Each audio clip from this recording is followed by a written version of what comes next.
మనలో చాలా మంది స్టోరీస్ రాసుకొని అది ప్రొడక్షన్ హౌసెస్కి పిచ్ చేయాలి అనుకుంటారు.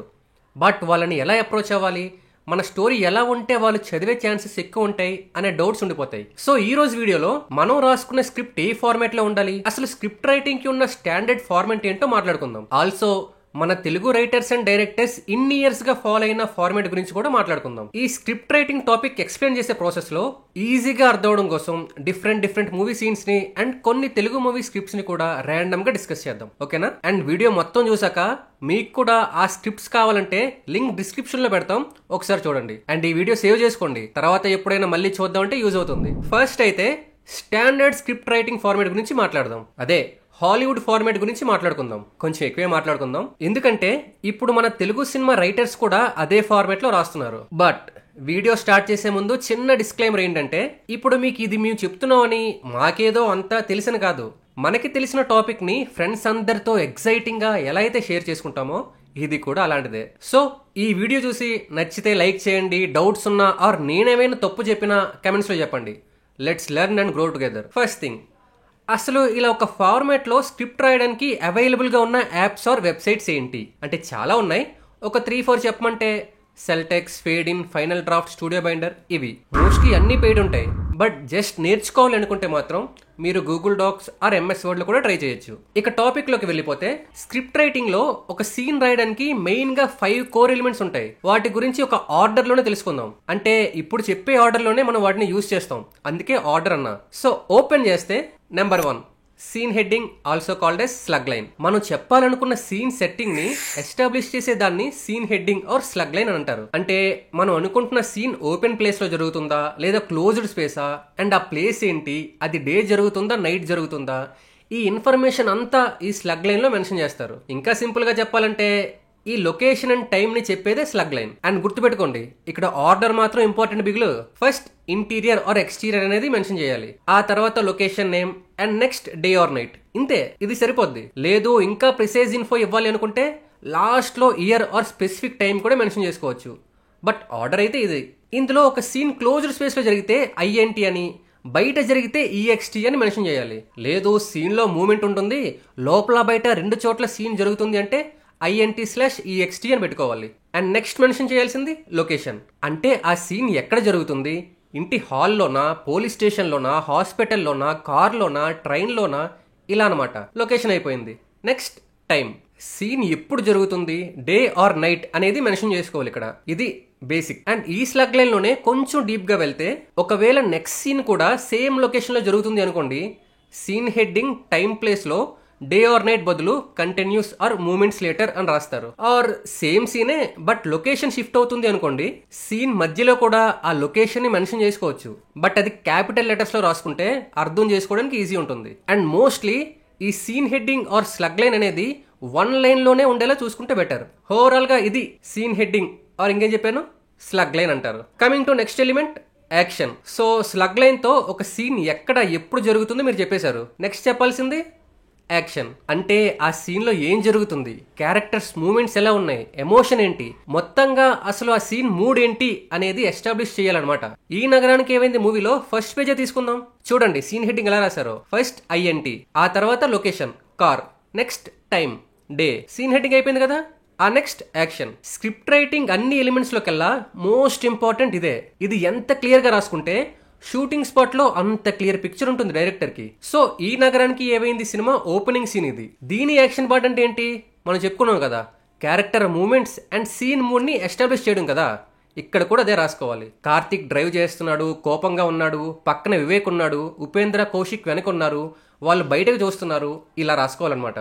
బేసిక్ గా ఆ సీన్ లో ఉన్న క్యారెక్టర్స్ మూడ్, వాళ్ళు చేస్తున్న యాక్షన్ ని క్లియర్ గా ఇందులో రాసుకోవాలి. అండ్ ఇక్కడ రూల్ ఏంటంటే యాక్షన్ ని ఎప్పుడూ ప్రెజెంట్ టెన్స్ లోనే రాసుకోవాలి. అంటే డ్రైవ్ చేస్తున్నాడు, కోపంగా ఉన్నాడు, చూస్తున్నాడు, ఇలా. అంతేగాని డ్రైవ్ చేశాడు, చేసేవాడు, కోపంగా ఉంటాడు, ఇలా రాయకూడదు. ప్రెజెంట్ టెన్స్ లో రాసుకుంటేనే మీనింగ్ఫుల్ గా ఉంటుంది. అండ్ యాక్షన్ పార్ట్ లో క్యారెక్టర్ నేమ్స్ ని మెన్షన్ చేసేటప్పుడు వాటిని కూడా క్యాపిటల్ లెటర్స్ లో రాసుకోండి, ఐడెంటిఫికేషన్ కి ఈజీ ఉంటుంది. లేదు ఇంకా ప్రిసైజ్ గా ఉండాలంటే క్యారెక్టర్ పక్కన బ్రాకెట్ లో వాళ్ళ ఏజ్ కూడా మెన్షన్ చేసుకోవచ్చు మనం. ఎందుకంటే ఎవరైనా మీ స్క్రిప్ట్ చదివేటప్పుడు వాళ్ళు ఆ క్యారెక్టర్ ని ఇమాజిన్ చేసుకోవడానికి ఈజీ ఉంటుంది. ఆల్సో యాక్షన్ పార్ట్ లో ఏవైనా కీ డీటెయిల్స్ మెన్షన్ చేస్తున్నాం అనిపిస్తే వాటిని కూడా క్యాపిటల్ లెటర్స్లో రాసుకోండి. ఫర్ ఎగ్జాంపుల్, ఇదే మూవీలో రింగ్ చాలా important property. So first time స్క్రిప్ట్లో ఈ రింగ్ని మెన్షన్ చేసేటప్పుడు అది యాక్షన్ పార్ట్లో రాయాల్సి వస్తే క్యాపిటల్ లెటర్స్లో రాసుకోవచ్చు అనమాట. అండ్ మీరే కథా స్క్రీన్ ప్లే దర్శకత్వం అప్పలరాజు అయితే, అంటే మీరే డైరెక్షన్ చేసి స్క్రీన్ ప్లే రాసి స్టోరీ రాస్తే స్పెసిఫిక్గా ఈ షాటే కావాలి అని అనిపించినప్పుడు ఈ యాక్షన్ పార్ట్కి ముందు ఆర్ తర్వాత కెమెరా షాట్స్ కూడా రాసుకోవచ్చు. మిడ్ షాటా, లాంగ్ షాటా, ట్రాకింగ్ షాటా అని. ఇది అర్థమైంది కదా. So scene heading and action రెండు రాసేశారు. నెక్స్ట్ రాయాల్సింది number 3, character name and dialogues. Action part రాసేశాక క్యారెక్టర్ నేమ్ పేజ్ మిడిల్లో రాసుకొని ఆ నెక్స్ట్ లైన్లో డైలాగ్ రాస్తారు. అండ్ ఒక క్యారెక్టర్ డైలాగ్స్ అయిపోగానే నెక్స్ట్ క్యారెక్టర్ డైలాగ్స్ రాస్తారు.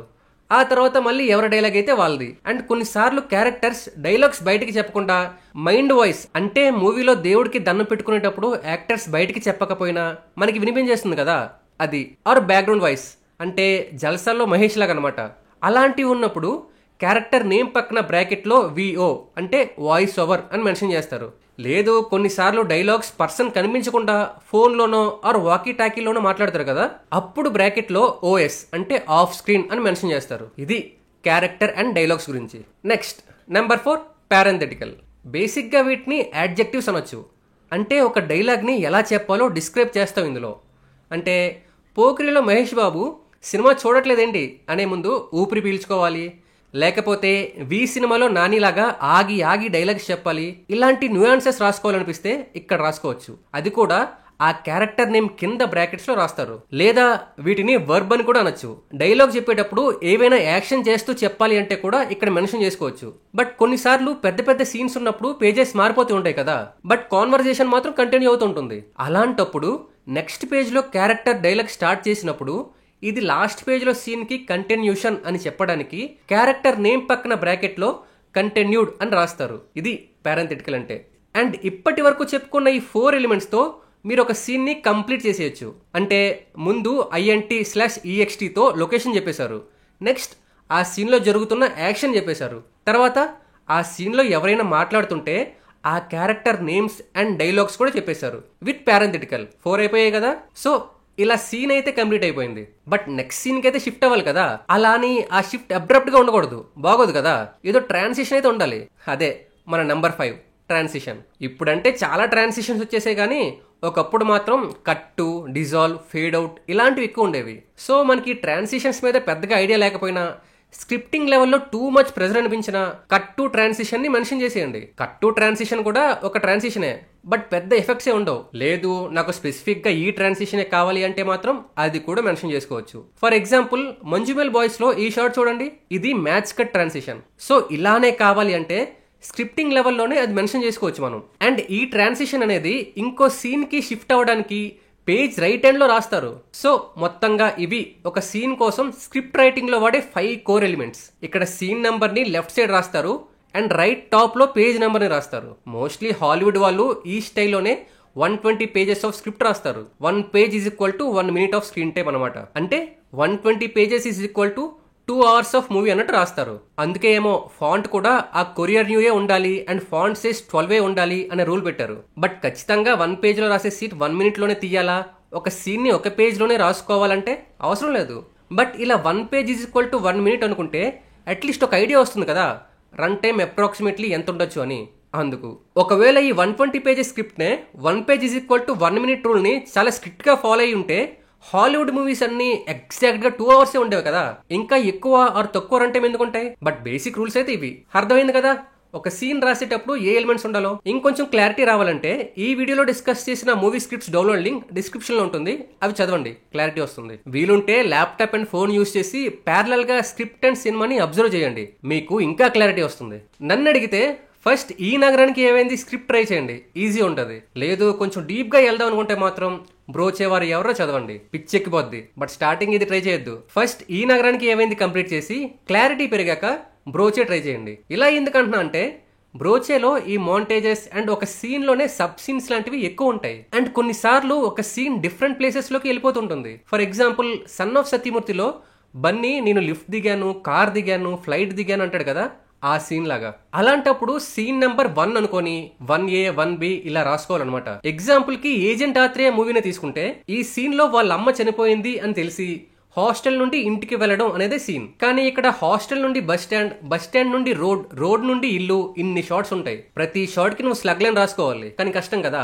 సో అలాంటప్పుడు ఈ 1A 1B 1C అనేవి యూజ్ అవుతాయి. అండ్ కొన్నిసార్లు మనం మాంటేజ్ షార్ట్స్ చూస్తూ ఉంటాం కదా, ఇవి సాంగ్స్ లో ఎక్కువ చూస్తాం మనం. అంటే మల్టిపుల్ షార్ట్ క్లిప్స్ ని ఒక ఎమోషన్ ప్రోగ్రెస్ ని చూపించడానికి యూజ్ చేస్తాం అనమాట. ఇది దాన్నే మాంటేజెస్ అంటారు. ఎగ్జాంపుల్ అంటే పవన్ కళ్యాణ్ గారి look at my face in the mirror song, సూర్యవంశంలో మీనా గారు కలెక్టర్ అయిపోవడం, అఖండలో ఒకే సాంగ్ లో బాలయ్యకి పెళ్ళయి పిల్లలు పుట్టి పెద్దోళ్ళు అయిపోవడం, ఇవన్నీ మౌంటేజెస్ అనమాట. ఈ మౌంటేజెస్ కూడా స్క్రిప్ట్ లో రాసుకున్నప్పుడు M1 M2 అని రాసుకోవచ్చు. బ్రోచేవారు ఎవరైనా స్క్రిప్ట్ డౌన్లోడ్ చేసి ఆ మూవీలోని తలుపు తలుపు సాంగ్ చూస్తూ స్క్రిప్ట్ చదవండి, అర్థమవుతుంది మీకే. Page number 43. యాక్చువల్లీ బ్రోచే స్క్రిప్ట్ లో ఈ scene 1A 1Bలు, M1 M2 M3 మౌంటేజెస్లు చాలా ఉంటాయి, చాలా చోట్ల కనిపిస్తాయి. ఇందుకే బ్రోచే స్క్రిప్ట్ ని ఖచ్చితంగా చదవాలి అని చెప్పింది. ఎందుకంటే వివేకాత్రేయ రైటింగ్ స్టైల్ డిస్టింక్ట్ ఉంటుంది. తన మూవీస్ లో 2 ప్లాట్స్ ని ప్యారలల్ గా నెరేట్ చేస్తుంటారు. ఈ మూవీలో శ్రీ విష్ణు అండ్ సత్యదేవ్ స్టోరీస్ లాగా, బట్ రెండు ఒకేసారి చూపిస్తారు మనకి. సో అది క్లియర్ గా ఉండాలంటే మనం ఆ సీన్స్ ని ఇంకా క్లియర్ గా రాసుకోవాలి. ఫర్ ఎగ్జాంపుల్ బ్రోచేలో ఈ సీన్ చూడండి.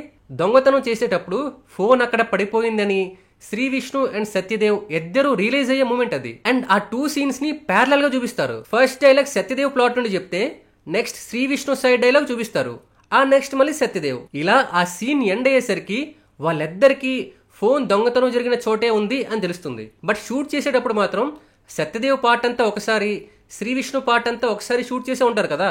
సో ఈ స్టైల్లో ప్రెజెంట్ చేస్తున్నప్పుడు స్క్రిప్ట్ లోనే ఇలా సత్యదేవ్ సీన్స్ ని 61 అని నెంబర్ ఇచ్చి, శ్రీ విష్ణు సీన్స్ ని 62 అని నెంబర్ ఇచ్చి, డైలాగ్ షిఫ్ట్ అయినప్పుడల్లా 61.1 62.1 అని రాసుకుంటే ఎడిట్ టేబుల్ మీద ఈజీ ఉంటుంది, కన్ఫ్యూజన్ లేకుండా. అండ్ మిత్ర కిడ్నాప్ సీన్ లో కూడా సీన్స్ బ్యాక్ అండ్ ఫోర్త్ అవుతూ ఉంటాయి. అప్పుడు కూడా సేమ్ ఇలానే సీన్ నెంబర్స్ ని రాసుకుంటారు. మీకు ఇప్పుడు నేను చెప్పింది క్లియర్ గా అర్థం అవ్వకపోయినా ఒక ఐడియా అయితే వచ్చింది కదా. సో మీకు నిజంగా స్క్రిప్ట్ రైటింగ్ మీద ఇంట్రెస్ట్ ఉంటే ఒకసారి బ్రోచేవారు ఎవర్రా స్క్రిప్ట్ ని ఖచ్చితంగా చదవండి. అది ఇప్పుడైతే ఓసారి ఈ స్క్రిప్ట్ రైటింగ్ ఎలిమెంట్స్ ని ఆర్డర్ లో రీకాల్ చేసుకుందాం. ఏం చెప్పాను? First scene heading, next action, next character name and then dialogues, finally parenthetical. Scene అయిపోయాక రాయాల్సింది ట్రాన్సిషన్. ఇలా ఒక సీన్ ని కంప్లీట్ చేస్తారు. ఇది హాలీవుడ్ స్టాండర్డ్ ఫార్మాట్. ఇప్పుడు ఒక స్క్రిప్ట్ ని మన తెలుగు వాళ్ళు ఎలా రాస్తారో చూద్దాం. మన వాళ్ళు ఒకప్పుడు సిస్టమ్, టైప్ రైటర్ కన్నా అంతా పేపర్ వర్కే కదా. సో వాళ్ళు ఒక వైట్ పేపర్ తీసుకొని పేపర్ ని మడత పెట్టి 2 హాఫ్స్ గా డివైడ్ చేస్తారు. టాప్ లెఫ్ట్ లో సీన్ నెంబర్ తో స్టార్ట్ చేసి పక్కన ఆ సీన్ ఎక్కడ జరుగుతుందో, ఏ టైంలో జరుగుతుందో రాస్తారు. అంటే ఇది scene heading or slug line లాగా అనమాట. ఆ నెక్స్ట్ పేజెస్ ని 2 హాఫ్స్ గా డివైడ్ చేస్తారు కదా, అందులో left side action part and right side dialogue part రాస్తారు. ఇది మన ఫార్మాట్. ఈ ఫార్మాట్ కి దగ్గరగా రీసెంట్ స్క్రిప్ట్ అంటే జాతి రత్నాల స్క్రిప్ట్ తీసుకోవచ్చు. అందులో కూడా అంతే. ఫస్ట్ సీన్ హెడ్డింగ్ రాసుకుంటారు ఒకే లైన్ లో, ఆ తర్వాత యాక్షన్ పార్ట్ రాస్తారు పారాగ్రాఫ్ లాగా, ఆ నెక్స్ట్ పేజ్ మిడిల్ లో క్యారెక్టర్ డైలాగ్స్ రాస్తారు. ఇప్పుడైతే మోస్ట్లీ మనం హాలీవుడ్ స్టైల్ స్క్రిప్ట్ ఫార్మాటే ఫాలో అవుతున్నాం. సో మీ స్టోరీని కూడా అలానే రాయడానికి ట్రై చేయండి. ఇది స్క్రిప్ట్ రైటింగ్ ఫార్మాట్ గురించి మా వీడియో. నచ్చితే వీడియో లైక్ చేసి నెక్స్ట్ ఏ వీడియో చేయాలో కూడా మీరే కమెంట్ చేయండి. Okay, bye.